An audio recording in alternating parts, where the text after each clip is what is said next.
नमस्कार. Smart meter हटाव कृती समिती सांगली जिल्हा या वतीनं या जिल्ह्यातल्या सर्व वीज ग्राहकांना विनंती करतो की स्मार्ट मीटरच्या माध्यमातून खूप बिलंची आकडेवारी वाढलेली आहे. 3-3 पटीनं बिलं येत आहेत. शिवाय वीज वितरणचे अधिकारी मनमानी करत आहेत. लोकांना ग्राहक कायद्याचं उल्लंघन करून नागरिकांच्या इच्छेविरुद्ध हे स्मार्ट मीटर बसवत आहेत. काही ठिकाणी हे पहिला वीज कट करतात, त्यानंतर परत स्मार्ट मीटर बसवल्याशिवाय वीज चालू करता येणार नाही, अशा पद्धतीच्या धमक्या देण्याचा उद्योग वीज वितरण विभागाच्या अधिकाऱ्यांनी चालवलेला आहे. मी त्यांना सांगू इच्छितो की या जिल्ह्यातला वीज ग्राहक हा सर्वसामान्य माणूस आहे.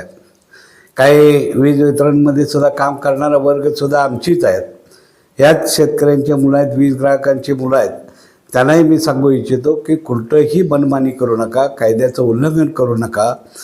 जर उल्लंघन केला तर कृती समिती ही व्यापक स्वरूपाची असल्यामुळं ह्याच्यामध्ये तुमचा टिकाव लागणार नाही. जे ग्राहक संरक्षण कायद्याअंतर्गत त्याचं पूर्णपणे आपण उल्लंघन करत आहात म्हणून ही कृती समिती तयार झालेली आहे.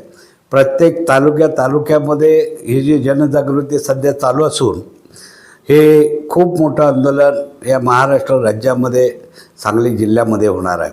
आणि हे होत असताना आपल्या नागरिकांना जे काही अनुभव आले, ज्या काही तक्रारी आपल्या असतील त्या आम्हाला तात्काळ कळवण्यात याव्यात, एवढीच मी या ठिकाणी विनंती करतो. आणि वीज ग्राहकांनी तात्काळ हे बंद करावं यासाठी आम्ही माननीय जिल्हाधिकारी माननीय पोलीस प्रमुख साहेब असतील यांना कायद्याच्या असणाऱ्या नागरिकांना वीज ग्राहकांच्या बाजूनं असणारे कायदे या संदर्भामध्ये आम्ही संपूर्ण विश्लेषण केलेलं आहे. अनेक कायदे तज्ज्ञांचं मार्गदर्शन आम्हाला मिळत आहे. हायकोर्टचे वकील असतील, सुप्रीम कोर्टचे वकील असतील, असे खूप लोक आमच्याशी जॉईन झालेले आहेत. ते आम्हाला मार्गदर्शन करत आहेत.